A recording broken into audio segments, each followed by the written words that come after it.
The city did not fall in darkness, it fell in full view. That is one of the cruelest truths about the Haiti earthquake of January 12, 2010. It did not arrive under a storm sky, in the secrecy of night, or in the distant abstraction of a disaster unfolding on a mountain or at sea.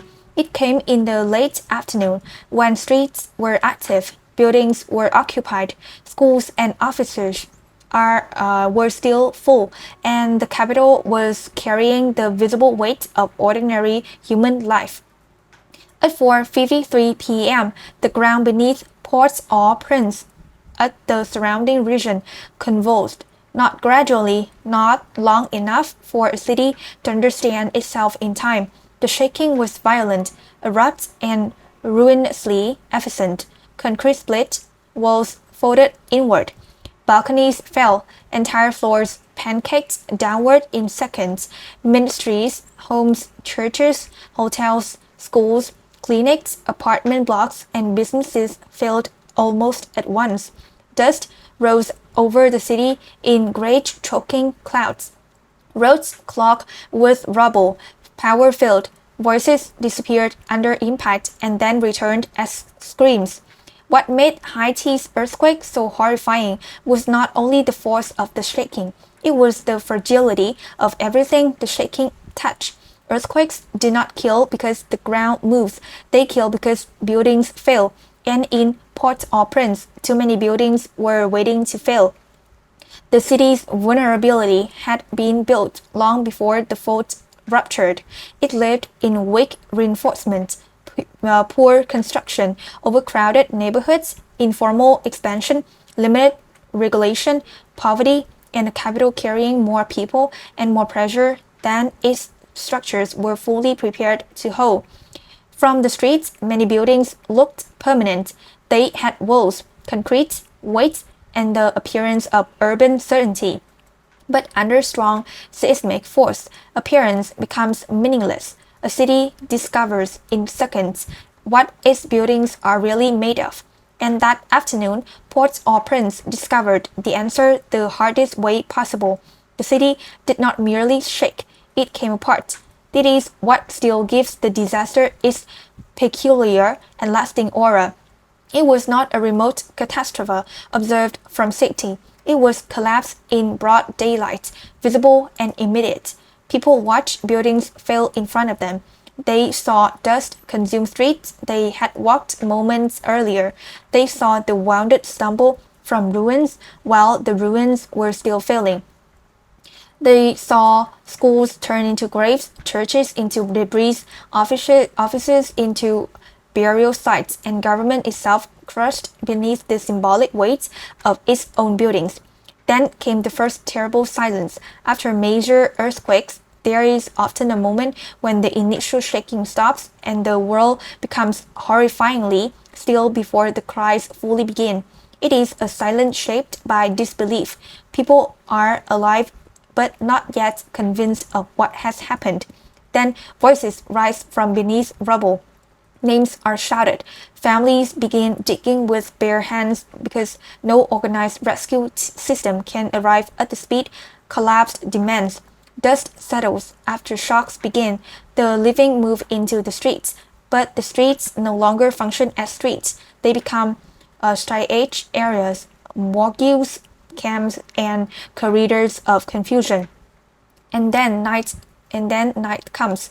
The first night after a catastrophic earthquake is one of the most psychologically brutal spaces in disaster history. There is no power, little information. Buildings that remain standing are no longer trusted.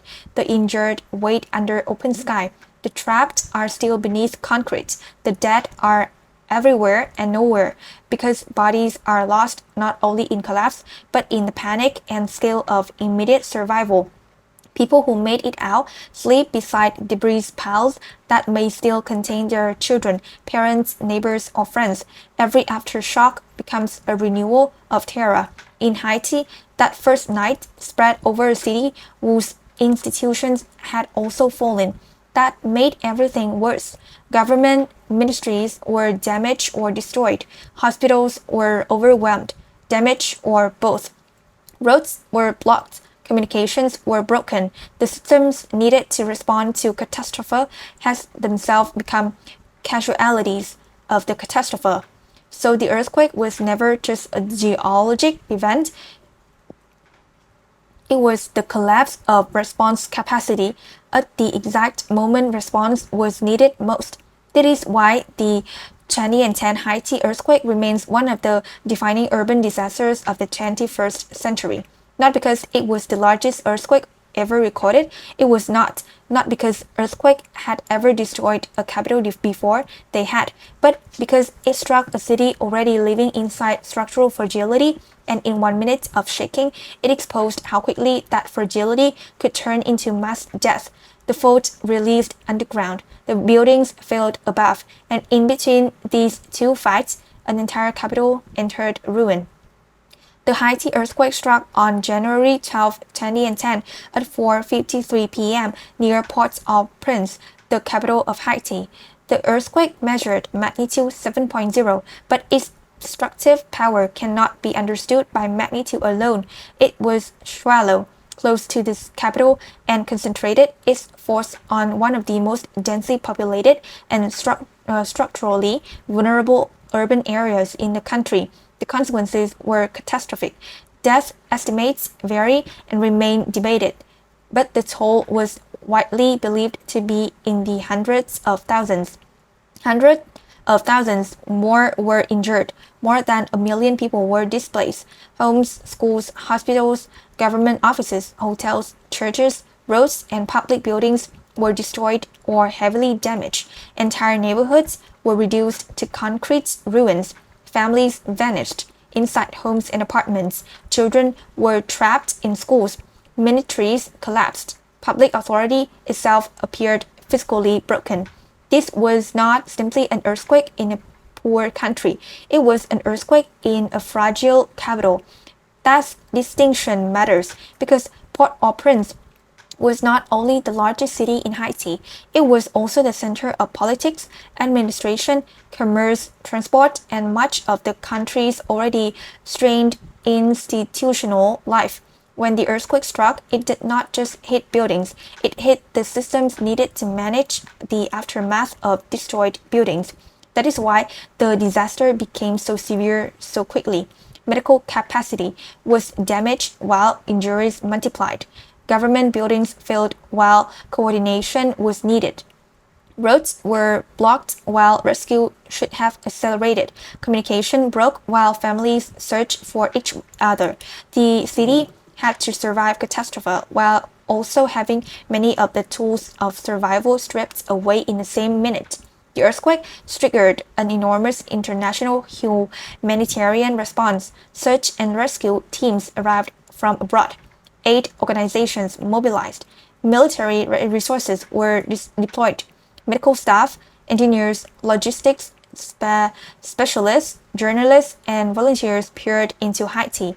Yet the scale of need was so overwhelming, and the physical and administrative damage so total that response itself became part of the hit of the story. The world watched not just an earthquake, but a capital trying to breathe through the crushing weight of its own collapse. And that's why Haiti disaster still matters so much, because it showed with terrible clarity that natural hazards become mass tragedy, where geology meets structural weakness, inequality, and the impossible arithmetic of too many lives living inside buildings that were never strong enough to protect them. Before the earthquake, Port-au-Prince was already carrying more than it should have had to carry. That is one of the keys to understanding what happened on January 12th. The disaster did not begin from a place of abundance, resilience, and infrastructure depth. It struck a capital already strained by poverty, dense urban growth, political fragility, weak public systems, and a built environment that contained far more risk than safety. Port-au-Prince was alive. That matters. It was crowded, noisy, vibrant, impoverished, unequal, and full of movement. Streets were busy with traffic, motorcycles, pedestrians, markets, vendors, schools, offices, churches, homes, and the everyday struggles through which cities make themselves real. Families lived close together. Businesses operated in buildings of mixed quality. Government offices functioned under pressure. Hospitals worked with limited resources even before any catastrophe. The city was not static, it was intensely human. But beneath that life was structural vulnerability. Many buildings in Port-au-Prince and surrounding areas were made of concrete or masonry that appeared solid enough from the outside, yet lacked the reinforcement, detailing, and seismic resilience needed to withstand strong ground motion. This is one of the great deceptions of urban fragility. Weight can look like strength. Thick walls can look like permanence. Columns can look trustworthy, but under literal seismic force, what matters is not visual solidity. What matters is how the building holds load, transfers energy, resists cracking, and stays standing when the earth pushes from side to side instead of down. Too many buildings in Haiti could not do that. Poverty shaped this reality deeply. In places where safe land, engineered construction, and strict building enforcement are expensive or politically weak, cities expand through compromise. Families build incrementally. Materials vary. Reinforcement is insufficient. Structural logic is incomplete. Maintenance is inconsistent. Informal neighborhoods grow faster than planning systems can guide them. Even formal buildings may be under-designed, poorly detailed, or weakened by cost-cutting and weak oversight. These are not abstract technical issues. They become death counts when the ground moves. Before the earthquake, many people in Port-au-Prince lived inside this built environment, not because they misunderstood it, but because alternatives were limited or non-existent. A vulnerable home still functions as home until the day it collapses. A school still functions as a school until the walls fail. A ministry still functions as government until the roof comes down on the people meant to run the country. That is what makes pre-disaster life so important to remember. The city was fragile, but it was still functioning. It still held expectations. Children still entered classroom. Patients still entered hospitals. Clerks still entered offices. Families still returned homes expecting walls to remain walls. Geologically, Haiti lay within a zone of real seismic hazard. The country sits near the complex boundary between the Caribbean plate and the North American plate, with major fault systems capable of producing damaging earthquakes. Scientists had long known the region was seismically active. Historical earthquakes had occurred. The danger was not imaginary. But geologic awareness does not automatically create resilience. The country can live near active faults for generations and still remain dangerously unprepared if resources, governance, public systems, and construction standards do not align with that hazard. In Haiti, the gap between seismic risk and structural readiness was profound. There is also the human problem of everyday urgency. In a city where many people are struggling with unemployment, unstable housing, limited public services, weak infrastructure, and political uncertainty, the abstract possibility of a future earthquake competes poorly against immediate needs. Reinforcing a building, enforcing codes, redesigning neighborhoods, training responders, and preparing hospitals all require money, stability, and institutional depth. Fragile cities often survive from one pressure to the next, leaving little room for full-scale resilience against hazards that may not arrive this week, this month, or even this year. So before January 12, Port-au-Prince was not visibly waiting for destruction. It was doing what vulnerable cities do, continuing anyway. The roads were busy, government still existed, school still taught, families still cooked and rested, churches still gathered people, businesses still opened and closed. The city lived inside a kind of structural hope, not the hope that buildings were truly safe, but the hope that ordinary life would continue long enough for the question never to be asked too hard. Then the earthquake asked it, and it asked the bluntest language possible. The Haiti earthquake began below the city long before the city knew it had begun.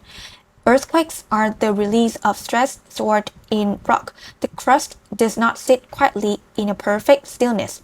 It is fractured and pushed by tectonic forces over immense spans of time. Along fault lines, blocks of crust press, drag, bend, and resist movement until friction gives away.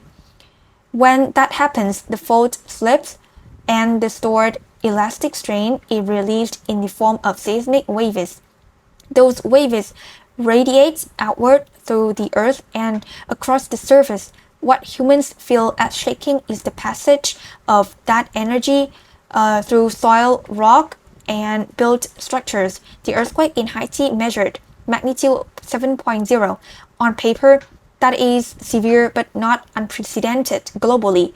What turned into catastrophe was the combination of several factors acting together: swallow depth, proximity to a dense urban center, structural vulnerability, and the concentration of population and government function within the affected area. Swallow earthquakes are often especially destructive because the energy has less distance to dissipate before reaching the surface. Strong shaking near the rupture zone can therefore be abrupt and intense. In Haiti, the epicentral region was close enough to Port-au-Prince that the capital received devastating ground motion.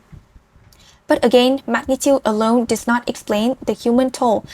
This is where building failure becomes central. Earthquakes kill through structures. They kill when masonry cracks and falls, when heavy concrete slabs drop, when columns fail in compression or shear, when floors pancake, when stairwells disappear, when balconies detach, when poorly detailed reinforcement cannot absorb horizontal motion. The same earthquake in a city of highly resilient structures can produce far lower mortality than in a city full of brittle or under-engineered buildings.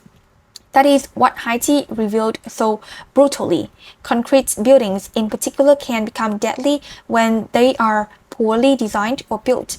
To the eye, concrete implies strength. It is heavy, rigid, substantial, but under seismic loading, rigidity can be fatal if it is not matched by ductility, reinforcement, continuity, and correct load paths. Weak columns can fail suddenly. Soft-story buildings can collapse. Heavy roofs and floors amplify downward crushing force once support is lost. Then there is density. A rural earthquake may kill by collapsing homes and triggering landslides. A dense urban earthquake can do something worse. It can produce mass casualty in confined, complex spaces where one structural failure traps hundreds, blocks roads, overloads hospitals, and turns response into a logistical nightmare within minutes. In cities, buildings do not fail in isolation. Their debris spills into streets. Their collapse traps rescue vehicles. Their occupants become the first wave of casualties in systems already unable to keep up.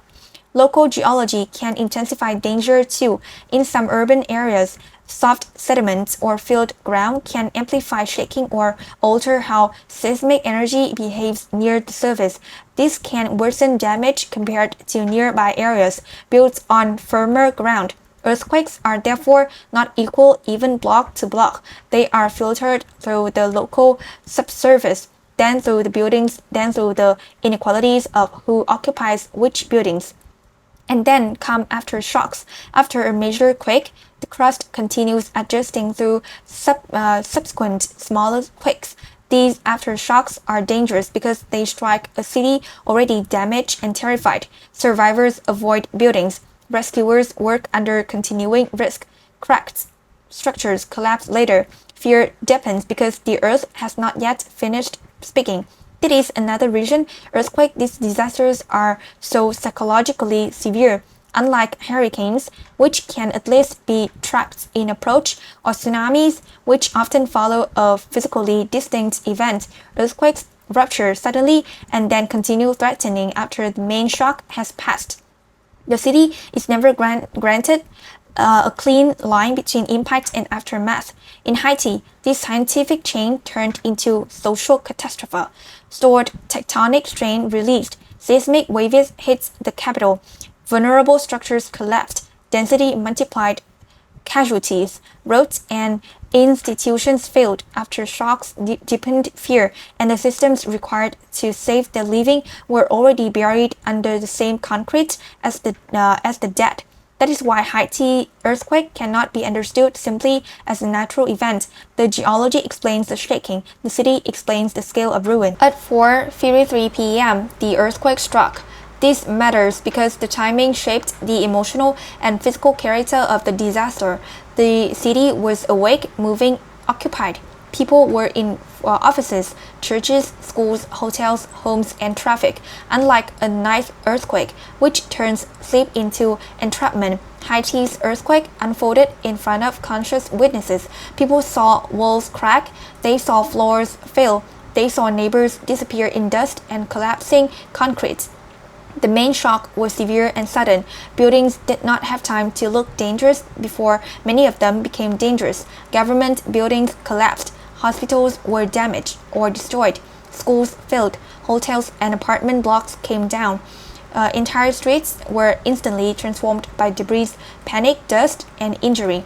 The city's formal structures of authority, ministries, public buildings, administrative centers were hit hard, which meant that from the very first minute, Haiti was not only losing lives, it was losing command. The first moments after the main shock were defined by confusion and instinct. Survivors stumbled into open spaces if they could reach them. Others remained trapped. Dust clouds reduced visibility. Cries for help rose from debris piles. Families began digging with bare hands because rescue equipment was not there yet, because after a collapse, the first rescuers are almost always the people standing closest to the ruins. Then came the aftershocks.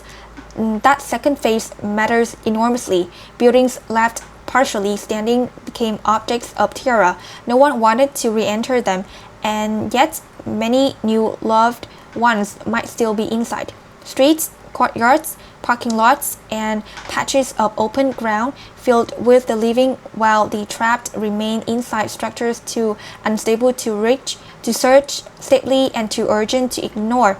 Night made everything worse. The first night after the Haiti earthquake became one of the defining images of the disaster.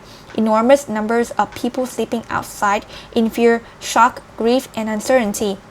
No one trusted roofs, no one trusted walls. The city had become physically open and emotionally shattered. The injured lay in courtyards, school grounds, streets, and improvised treatment areas. Medical facilities that were still functioning were overwhelmed. Families stayed near ruins because they were still waiting for sounds from beneath them. Meanwhile, roads blocked by debris slowed transport. Communications failures made coordination difficult. Aid and rescue had to operate inside a city whose own infrastructure had been welded in the same moment as its people.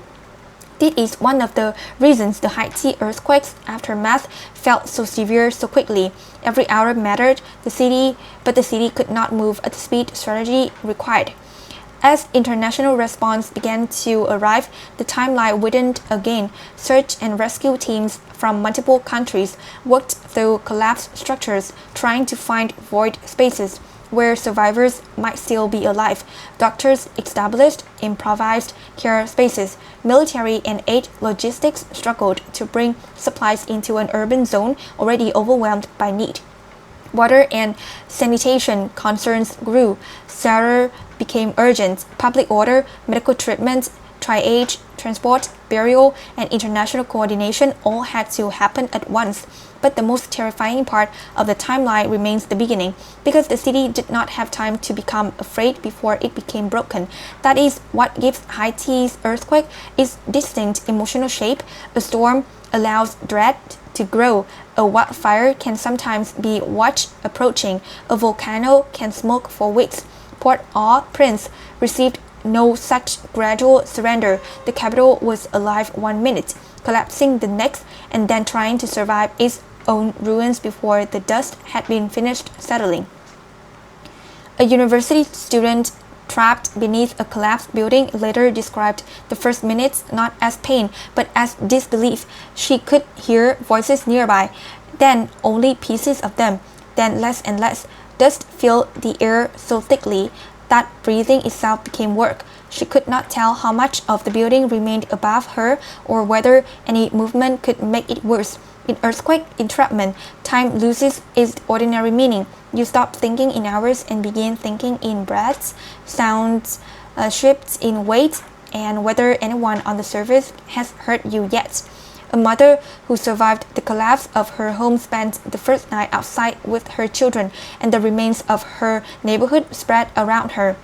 She had escaped the immediate crush, but survival did not feel like relief. It felt like suspension. She did not know who in the family was alive. She did not know if the city still has hospitals. She did not know whether aftershocks would bring down the walls still standing nearby. Like many survivors, she learned how one of the harshest truths of earthquake disaster: the first night is not after. It is still the event. Doctors and nurses in damaged or overloaded facilities face another form of catastrophe. Patients arrived faster than systems could absorb them. Fractures, crush injuries, blood loss, high dehydration, shock, and trauma all demanded care, but buildings were compromised. Supplies were limited, and normal infrastructure were broken. Triage in parking lots and courtyards became part of the city's emergency reality. The image of medicine operating in the open air beside collapsed buildings remains one of the clearest symbols of the earthquake's severity.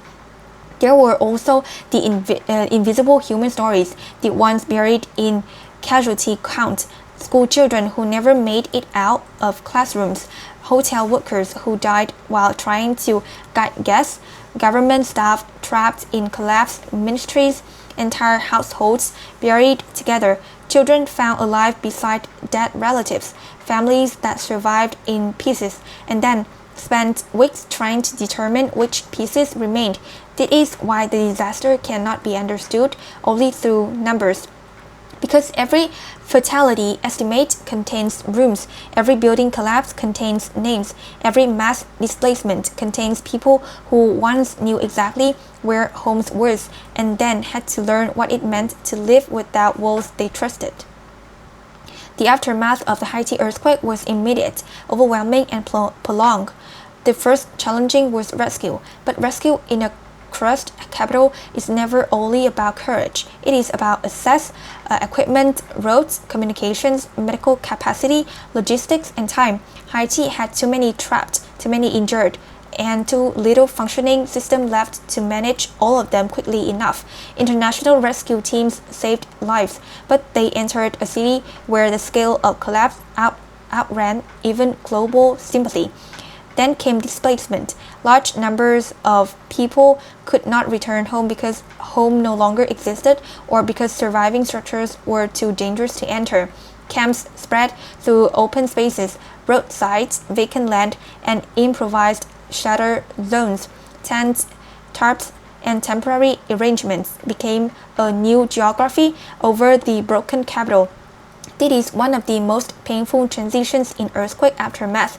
The city does not vanish, but its population is forced to live outside it, among its ruin.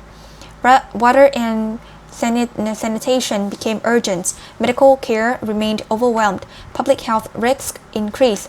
The city's normal capacities had already been weak before the earthquake. Afterward, they were shattered. And because government buildings and institutions were among the structures lost, the state itself had to respond while widened. That injury to governance is one of the defining features of capital city disasters. When militaries fall, records are lost. Administrative staff die, and offices collapse. Response becomes not only harder, but symbolically weaker. People do not just see buildings down, they see authority buried. The international response was vast, but it also revealed how difficult large-scale humanitarian relief becomes in a destroyed urban environment. Aid requires airports, ports, roads, storage, under strain storage, security, coordination, distribution, and local institutional partners. In Haiti, all of those existed under strain or collapse. The result was that even enormous global attention could not instantly translate into order on the ground. Long after the dust settled, the earthquake continued. Reconstruction was slow. Housing remained unstable, economic disruption persisted, trauma deepened, and subsequent crises, including disease outbreaks and continued social pressure, showed that in disasters like Haiti's, the earthquake is only the first fracture. The rest of the suffering follows through weakened systems. The Haiti earthquake teaches one of the hardest lessons in all disaster history. Natural hazards strike geology, catastrophes strike fragility. The fault rupture was natural. The scale of depth was not written by geology alone. It was written by the buildings, the shaking touch, the poverty inside those buildings, the unequal systems around them, and the institutional weakness that made recovery so much harder after the collapse.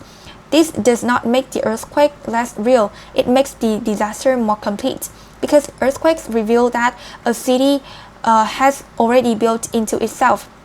They reveal whether walls are strong or brittle, whether hospitals can survive and function, whether roads remain open, whether public institutions are resilient enough to coordinate under pressure, whether poor neighborhoods have been protected or merely tolerated, whether a capital has prepared not just for ordinary life, but for the day ordinary life is interrupted by force from beneath. Haiti revealed those answers brutally. The earthquake did not create every weakness, it exposed them all at once. And perhaps that is why the memory remains so haunting. Port-au-Prince was not a city of excess confidence. It was already carrying too much burden, too much density, too much poverty, too much institutional strain, too much structural compromise. When the earth finally moved hard enough beneath it, the city did not only suffer damage, it broke along the lines where it had already been witnessed. That may be the final lesson. Disasters are never only about the second of impact. They are about the years before impact, the policies before impact, the buildings before impact, the inequalities before impact, the warnings that were not matched by resilience, the people who lived with fragility long enough that fragility began to look normal. On January 12, 2010, the ground moved under Haiti, but what collapsed was more than concrete. A capital lost homes, schools, hospitals, ministries, memory, and trust in the same minute. The city did not disappear, but it lost the shape of its ordinary world. And that is what earthquakes do at their most merciless. They take the structures people used to survive uncertainty and prove in one terrible moment how uncertain those structures always were.